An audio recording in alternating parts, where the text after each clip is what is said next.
30 tons. The size of a notebook, the size of a room. These all describe computer systems of various vintages. Over the years, computers have developed from massive public service only models that require trucks to transport to personal systems you can literally hold in your hand.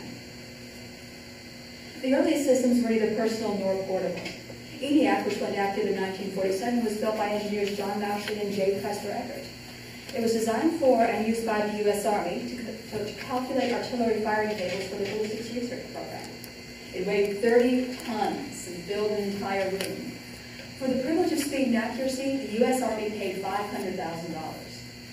In 1951, by comparison, the U.S. Census Bureau paid almost nothing, just barely $159,000. The UNIVAC weighed a slim, trim 29,000 pounds. Companies began to wonder, would people ever actually want these for home use? Today we know the answer is yes, but at the time nobody was sure. It took until the 70s for home computer production to really take off. Stephen Stengel's wonderful computer resource, oldcomputers.net, tells us a lot about what computers were about at the time. In 1977, Radio Shack teamed up with Tandy Corporation to produce its very first desktop model, the TRS-80, sometimes fondly or not so fondly, called the Trash 80. It didn't need to be lightweight, and it certainly was not at 42 pounds, including the monitor. It cost $600. Was that going to be affordable, they wondered? As it turned out, yes. Tandy and Radio Shack were able to sell 200,000 units between 1977 and 1981. IBM entered the market. Compaq entered the marketplace with its Compaq Portable. It was considered portable because of its lower weight, but it was still a desktop model. It weighed 28 pounds with a separate monitor with a price point of $3,600. However, in the first year after its release in 1983, it sold 53,000 units total. Technology advances led to lighter systems. Lighter systems seem more modern. More modern systems seem to bring more sales. From there, it was just a very small step from smaller desktops to actual portable systems. Now, some portable systems are actually just smaller desktops. They still require an alternate monitor, they require an external keyboard, and so on. We're going to talk about those items which actually are all-inclusive. In 1981, the Osborne Computer Corporation came up with its very first model, the Osborne one. Its front end stored the keyboard. It flipped down and over like this. Weighed 24 pounds. Now that may not sound portable, but technically it was. Everything was in a single unit, including its wonderful, enormous 5-inch screen.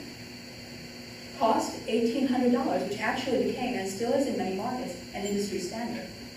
As Robert Sabell tells us, however, poor marketing decisions and poor business management actually crashed the corporation. Otherwise, we might still be using Osbornes today.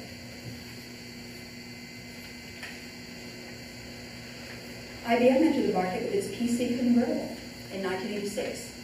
It was also a flip top. In this case, the top contained a monitor.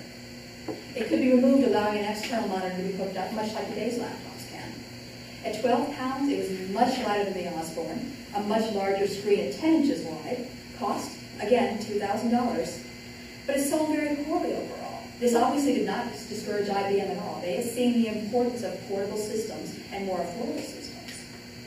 Now, in an age of increasing mobility, some companies are setting their marketing size a lot higher by setting their price sizes and their product sizes a lot lower. The military and the Census Bureau paid top dollar for speed and efficiency. Today's users want those things as well, but they also want portability. Sony's TX series, currently available, weighs less than 3 pounds, is about the size of a sheet of notebook paper, has wireless, Bluetooth, and is powerful enough to run Windows Vista. Price point, $2,000 to $3,000. That's probably not great for students. May not even suit new graduates who are moving into the workforce. By contrast, the Asus company is bringing out its EPC later this year. It's designed to be highly portable and highly affordable. However, it's going to be a lot less powerful. It's expected to run Linux instead of Windows. However, it's going to weigh 2 pounds, which is about half a pound less than this is. Be about this size. Cost $300 to $400. What you're going to lose in power, you're going to gain in savings. What you're going to gain in savings, you're going to lose in power. As usual, consumers will have to make choices, and basically you'll be voting with your pocketbook.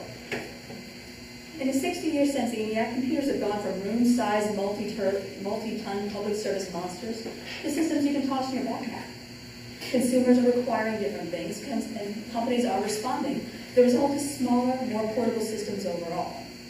In conclusion, it's clear that smaller systems are not a temporary fad, they're not a passing fancy. They're a technological advance that's here to stay.